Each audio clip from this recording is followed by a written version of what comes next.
Prisoner of Azkaban is widely considered to be the best of the Harry Potter movies, and I wouldn't argue with that. I love the atmosphere and music of this film, courtesy of the new director, Alfonso Cuarón. It introduces some new characters who, outside of being great characters in their own right, also shed more light on Harry's past and his parents, which also leads to some cool character development for Harry in this film. So yeah, I would definitely put this in the top 2 Harry Potter movies. Now, with that said, I do have my issues with it as an adaptation. In general, I think it did a really good job of streamlining the story from the books while keeping the important character beats intact. But there are some areas where I do think it dropped the quaffle. The main thing being the backstory on the Marauders, which I think is one of the most interesting parts of this book, and the book series in general, and yet the movie kind of glosses over to its detriment, in my opinion.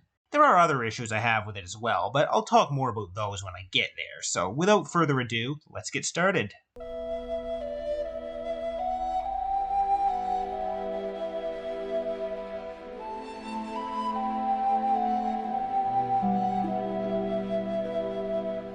So as usual, we start off with Harry at the Dursleys. Both the book and the movie open with Harry in his bedroom doing his homework. However, one problem in the movie is that we see Harry actually using magic.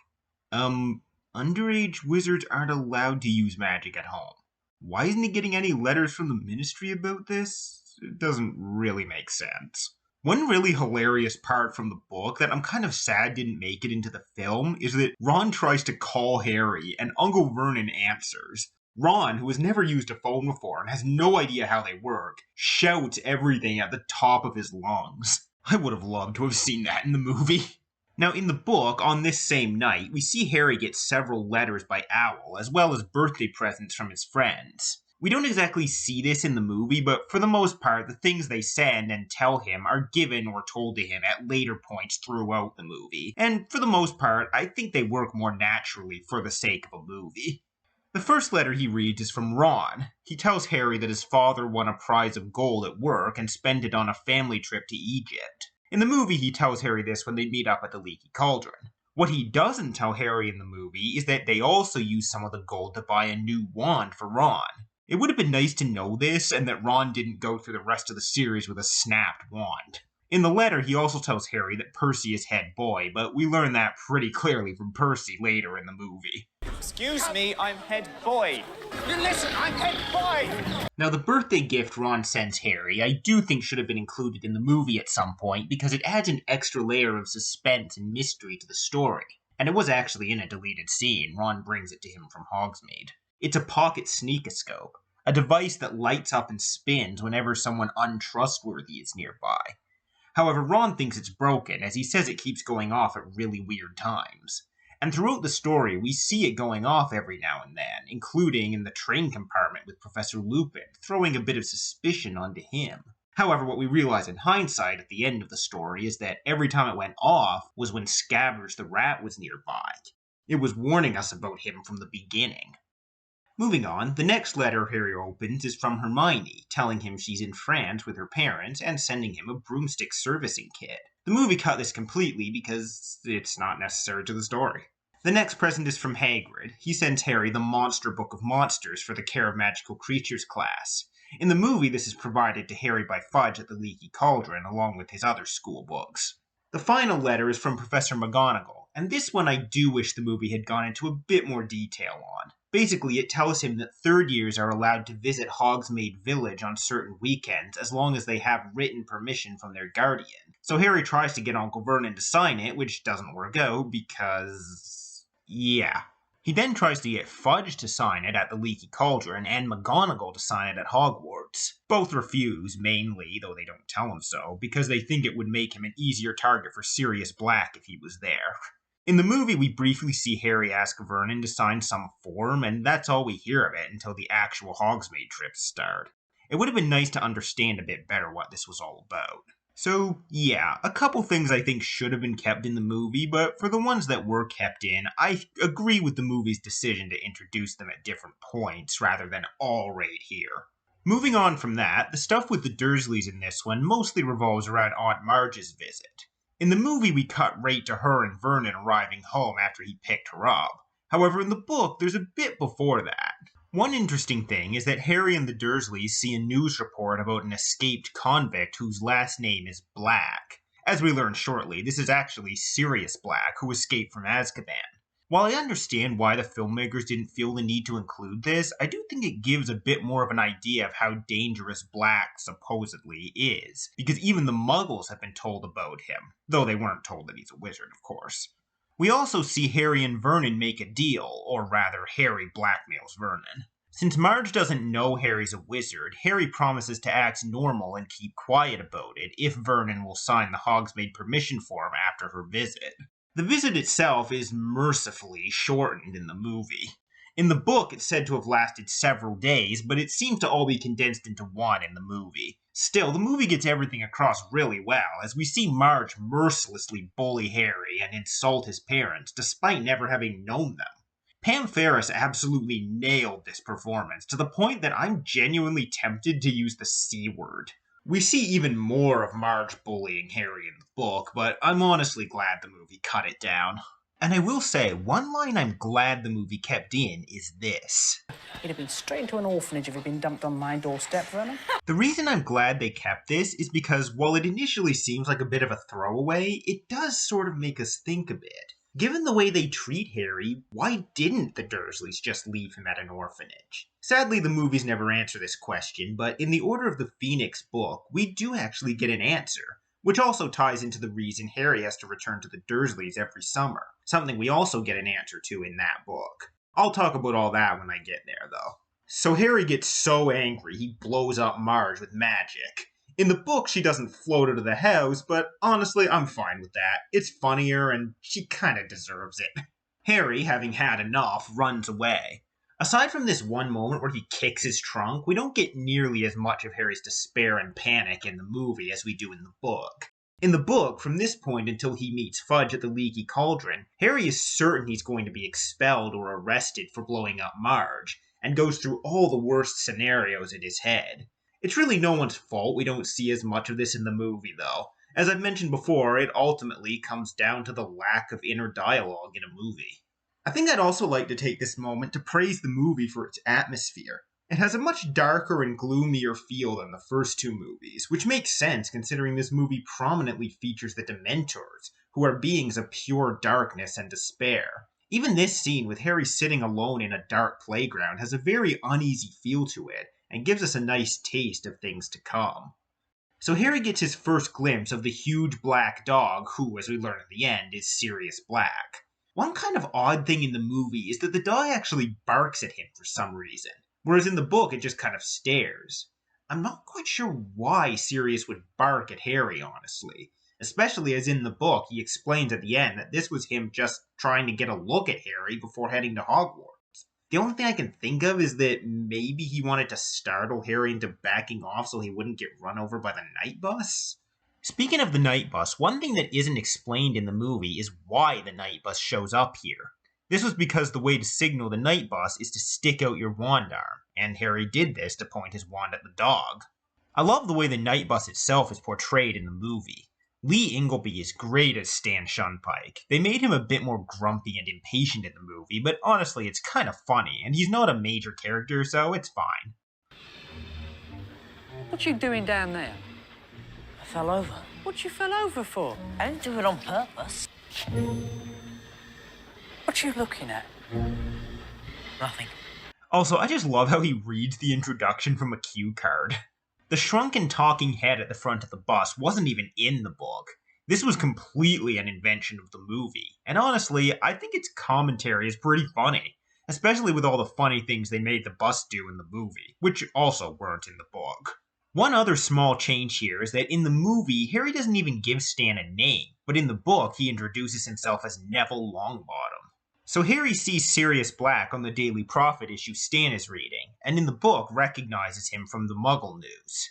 It is weird in the movie how they show Sirius laughing madly in the pictures. Given that he's actually innocent, it doesn't really make sense that he would act like this. The book describes his eyes as the only part of him that seem alive.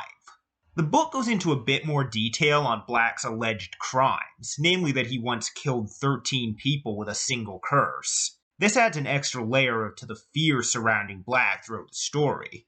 Of course, as we learn at the end, what actually happened was that Peter Pettigrew killed 12 nearby muggles, making it look like Sirius did it, while also faking his own death.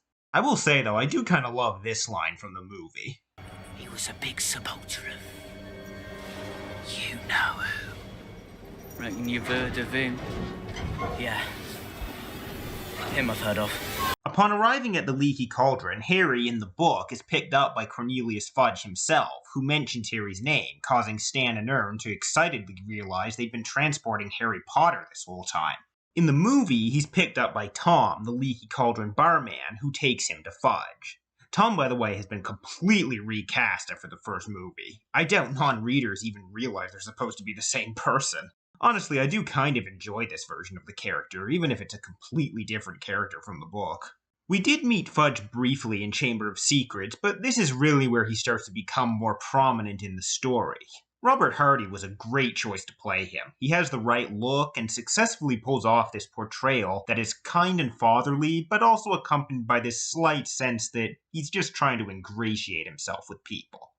So in this scene, Fudge surprisingly lets Harry off the hook for using underage magic, again, and it's clear there's something he's not telling Harry. Harry's reaction to not being punished is different in both versions. In the book, he's completely shocked and confused, especially after the letter he got last year about using underage magic, and he questions things several times. Whereas in the movie, again lacking that inner dialogue, he just seems mildly surprised. In the book, as Fudge is leaving, Harry asks him to sign his Hogsmeade permission form, but Fudge refuses. As we learn later, this is because he thinks Harry will be safer from Sirius Black in the castle. Also, in the book, Fudge hasn't already bought Harry his new school books. Harry buys them himself in Diagon Alley over the next few days. Speaking of which, in the book we get to see Harry exploring and buying stuff in Diagon Alley over the course of a few days, whereas the movie keeps things confined to the Leaky Cauldron. One thing he sees is a prototype for the new Firebolt broom, said to be the fastest ever. He doesn't buy it, of course. Sirius will send him one later. Also, while buying his new school books, Harry sees a book on death omens with a large picture of a black dog on the cover, much like the one he saw near Privet Drive. Ultimately, this is all skippable, but one thing I do kind of wish had been kept is that after Harry meets up with Ron and Hermione, the three of them go to the magical menagerie, because Hermione wants to buy an owl, and Ron wants to get Scabbers looked at because he looks ill. As we learn at the end, this is because he's scared of Sirius coming after him now that he's escaped from Azkaban. The reason I wish this had been kept is because this is actually where Hermione gets her cat, Crookshanks, which she just sort of shows up with in the movie, and Crookshanks immediately attacks Scabbers. So Ron actually has good reason to be upset with Crookshanks and with Hermione for keeping him near Scabbers, while Hermione is looking at the situation through rose-tinted glasses, not wanting to acknowledge the problem. In the movie, Ron just seems to be angry and rude towards Crookshanks for no real reason. I've mentioned in the past how I feel the movies do Ron's character a bit of a disservice, and I think this movie is one of the biggest culprits in that regard. While previously the movies just made Ron wimpier, this is where we start to see them make him meaner. There is also this really funny moment when Harry meets up with the rest of the Weasleys that would have been so funny to see on screen. "I hope you are well," said Percy pompously, shaking hands. It was rather like being introduced to the mayor. "Very well, thanks." "Harry," said Fred, elbowing Percy out of the way and bowing deeply. "Simply splendid to see you, old boy." "Marvellous," said George, pushing Fred aside and seizing Harry's hand in turn. "Absolutely spiffing." "That's enough now," said Mrs. Weasley. "Mom," said Fred, as though he'd only just spotted her and seizing her hand too. "How really corking to see you!" Now, in the movie, Mr. Weasley tells Harry right in the Leaky Cauldron that Sirius Black is after him. In the book, however, Harry overhears Mr. and Mrs. Weasley talking about it, as Mr. Weasley wants to tell Harry despite Fudge giving him orders not to, whereas Mrs. Weasley thinks he would be happier not knowing. Mr. Weasley does later try to tell Harry at the train station, but Harry informs him that he already knows, after which Mr. Weasley warns him not to go looking for Black. Why would I go looking for someone who wants to kill me? The boy who lived, come to die. Huh. Not sure why that clip just played. I'm fine with the film's decision to simplify all of this into one moment between Mr. Weasley and Harry. However, there are a couple details the movie doesn't mention.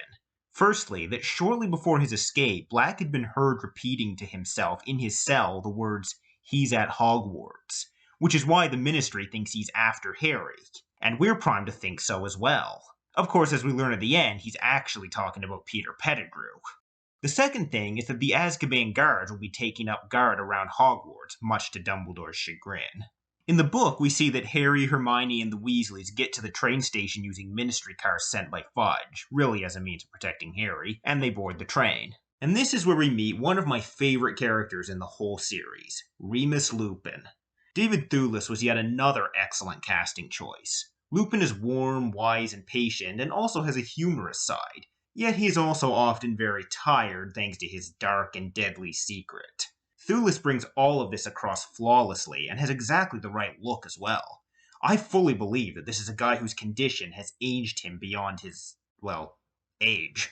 Also, I love the faint scars they put on his face. Now, I do have my issues with how Lupin is portrayed in later films, not to mention simply being underutilized, but I don't blame Thewlis for that. I'm not talking about those movies yet, though. As far as this movie goes, they got Lupin right. We also get our first glimpse of a Dementor on the train, and boy did this movie get them right. From the design to the way they move to just the feeling they give, they were exactly like I imagined them from the book. I mean, they just look like the very antithesis of hope and joy, which is exactly what they're supposed to represent. In fact, this whole scene on the train is handled very well, I think. The way the Dementor drains Harry is really unsettling, and I still love that shot of Lupin standing up and driving it away. The scene isn't perfect, though. Unfortunately, due again to the lack of inner dialogue, we don't see Harry doubting his own strength. In the book, because he was the only one who passed out, Harry starts thinking it's because he's weak, and this self-doubt continues for a while into the book. The book also makes it more clear that the chocolate Lupin gives Harry, which he gives to everyone in the book, really does work and is a proven remedy. In the book, Ginny and Neville are also present in the compartment when the Dementor shows up, and Ginny, while she doesn't pass out, is shown to have been hugely affected by it as well, which makes sense considering what she was put through last year. There were a few other things on the train the movie cut before the Dementor's arrival, but they're all pretty skippable. For example, Ron and Hermione talk excitedly about going to Hogsmeade and then learn that Harry isn't allowed to go.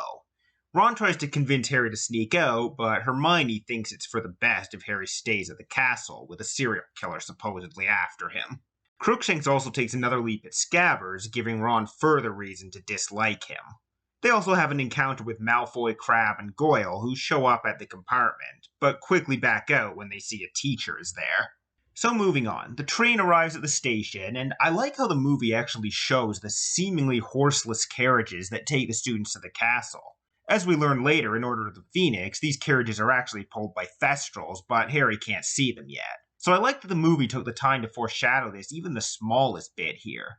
Though again, he should be able to see them in the movies because he saw Quirrell die. In the movie, we go right into the Great Hall, but in the book there's a bit before that. First of all, this moment with Malfoy... Is it true you fainted? I mean, you actually fainted. Happens as the students are walking into the castle from the carriages, and they're interrupted once again by Lupin. Also, once they're in the castle, McGonagall calls Harry and Hermione to her office. In Harry's case, it's to have Madame Pomfrey look at him after Lupin told her he fell ill on the train. They let him go when he insists he's fine and that he had chocolate. In Hermione's case, it's because she wants to talk to her about her timetable, and as we learn at the end, give her a time turner. They do end up missing the sorting because of this. Ultimately, this stuff isn't necessary to show, so I'm fine with the movie cutting straight to the Great Hall. The choir is completely an invention of the movie. My understanding is that Alfonso Cuarón really wanted to put more music into the film, so he added things like this. I honestly like it. It may not be in the book, but it makes sense and gives the film its own unique style. As we see here though, Professor Flitwick has been given a total makeover from the first two films. I don't really mind it, but it can be a bit jarring, if people even realize it's the same character. Also, for some reason they seem to have decided to make him a music teacher in the films rather than the charms teacher. Not sure why that is. The rest of the Great Hall scene plays out more or less the same in both versions. The only thing I will mention is when Lupin is announced as the Defense Against the Dark Arts teacher. In the book, it's mentioned that the applause was rather unenthusiastic due to his shabby appearance, and that only those with him on the train compartment clapped hard. Also, while we do see Snape giving a very lazy applause in the movie, in the book, his face is said to be twisted with loathing. Speaking of Snape, I mentioned before how the movies really watered down his more negative traits. Well, nowhere is that more noticeable than in this movie, because this is the book that really shows him at his worst, in my opinion. Now, there are some things they did with him in the movie that I like, but I still think they should have kept the more vindictive personality he has in the book. I'd also like to take a moment here to talk about Michael Gambon as Dumbledore. At first I had a pretty negative response to him, simply because he's not Richard Harris. However, now that the bias has long passed, I think he did a good job. Let's face it, I don't know that any actor could have lived up to Richard Harris in this role, and given the massive shoes he had to fill, Gambon did pretty well. Granted, there are definitely moments with him, especially in Goblet of Fire, that I think are very out of character, but I really blame the writing and directing for that, not Gambon. Also, while Harris portrayed the kind, wise, and fatherly side of Dumbledore to perfection, there is one aspect of Dumbledore that I think Gambon actually embodies much more than him, and that is his energy. As old and wise as he is, Dumbledore is described in the books as having an almost childlike energy. He'll do things like drop himself onto the floor to sit next to Harry, and excitedly run forward to conduct the school in singing the school song. Harris never really seemed to have that energy Dumbledore is supposed to have. Gambon does. And there are moments in the later films that really kind of require that. So, yeah, those are my thoughts on that. Richard Harris will always be my image of Dumbledore. However, Michael Gambon's portrayal is also very good and even captures a side of Dumbledore that Harris couldn't. So, moving on. The Gryffindor students go to the common room, and I like this scene the movie added with the fat lady, now played by comedian Dawn French, that shows her quirky personality. Also, this exchange between Harry and Seamus is really funny. She's still doing that. Oh, no. Brilliant. She can't can't even sing. Exactly. Good. The movie also added a fun scene here with the boys trying different treats that make them sound like different animals. I really like how Cuarón added moments like these that weren't in the book but still make sense in the world. It's part of why I really like this movie despite my problems with it as an adaptation. The next morning, in the book, Ron notices Hermione's timetable and sees that she has several classes listed at the same time. Despite his confusion, she doesn't answer any of his questions. The book also shows the trio trying to find the Divination classroom, where they encounter a character who was cut from the movie, apart from deleted scenes. A clumsy, arrogant, showboating knight in a portrait named Sir Cadogan, who is right out of Monty Python. Who dares challenge Sir Cadogan? Back, you scurry braggarts! You roar! We had the whole weeks, in fact, on a little piece of paper. If ever you have need of a noble heart and steely sinew, call upon Sir Cadogan. Yeah, we'll call you if you ever need anyone mental. He helps them find the Divination classroom, all the while treating it as some thrilling and dangerous quest. I do think cutting this sequence and going straight to the Divination classroom was the right move on the movie's part. However, I do think they should have kept Sir Cadogan's later scenes, as aside from him just being funny, he plays a fairly important role as he temporarily takes over the entrance to the Gryffindor common room after the fat lady is attacked by Sirius Black. So now we come to the Divination class and the introduction of Sybil Trelawney. Emma Thompson is so great in this role. She's very over-the-top and melodramatic, but that's exactly what this character needs. It's pretty clear she can't really see the future and is just making guesses while also acting kind of spooky. She also looks exactly like she's described in the book. The class itself is a bit simplified in the movie, only showing the important parts, namely Trelawney freaking out over seeing the black dog known as the Grim in Harry's cup and telling him it's an omen of death. Trelawney does make some other predictions in the book during this class. For example, she tells Parvati Patil to beware a red-haired man, causing her to back away from Ron. Says that around April, one of them will leave forever, that something Lavender Brown is dreading will happen on the 16th of October, and that Neville will break the first cup he uses for tea leaves. The latter three all actually end up coming true, through sheer luck of course, as Neville does indeed break his first cup, probably because he was nervous after Trelawney said he would. Hermione drops out of class around Easter, and Lavender gets the news that her pet rabbit died on October 16th. Another change made to this scene is that in the movie, Ron reads in Harry's tea leaves, You're gonna suffer, but you're gonna be happy about it. but in the book, it's Harry who reads that in Ron's cup. All of these changes I mentioned, though, aren't a big deal. The scene still got across what was needed and established Trelawney's character well. One problem I do have with the scene, however, is that in the movie, Hermione instantly dismisses divination and Trelawney's words as a load of rubbish for no apparent reason. In the book, while she is more skeptical than the other students, she doesn't really question it, until Trelawney predicts Harry's death after seeing the Grim. At this point, Hermione actually challenges her, saying it doesn't look like a Grim to her. In the book, they then attend a transfiguration class, and Hermione brings it up with Professor McGonagall, who tells them that Trelawney is always predicting students' deaths, and that she has very little patience for divination, calling it a very imprecise branch of magic.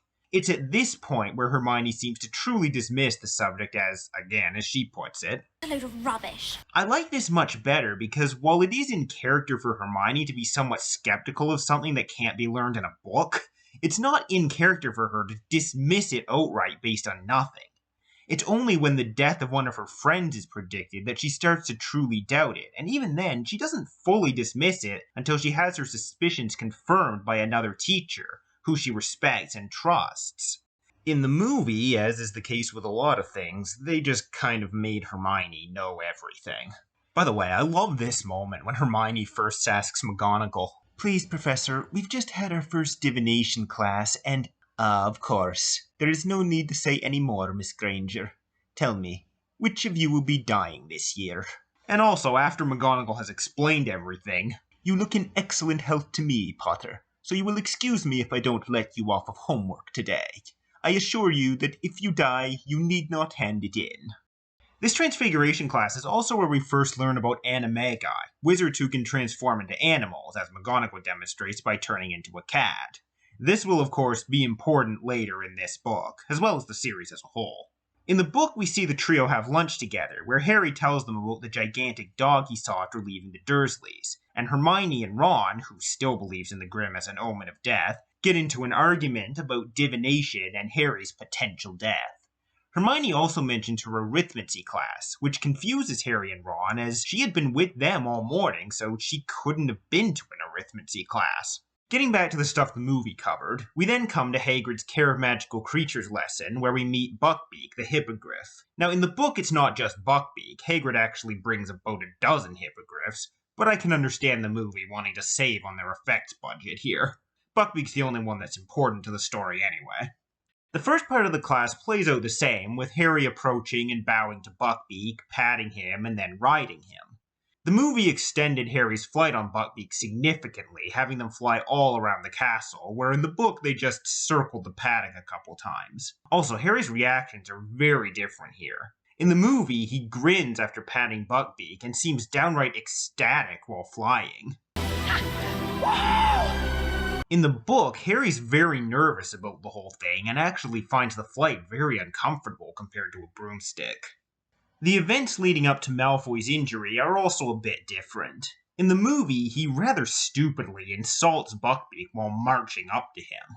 In the book, after Harry has finished flying, Hagrid has the other students interact with the hippogriffs, and Malfoy actually does successfully get Buckbeak to bow to him. It's while he's patting Buckbeak that he starts smugly insulting him, leading him to get attacked. From there, Hagrid takes Malfoy to the hospital, just like in the movie. There are a few little things in the movie version of this scene that I really like, though. First of all, Tom Felton is just hilarious here.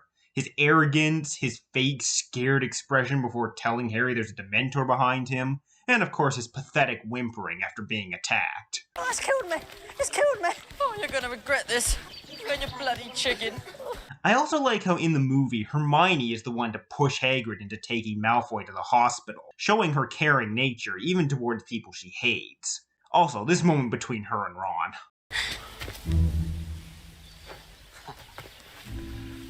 And one more thing, who on earth decided to have Buckbeak poop here?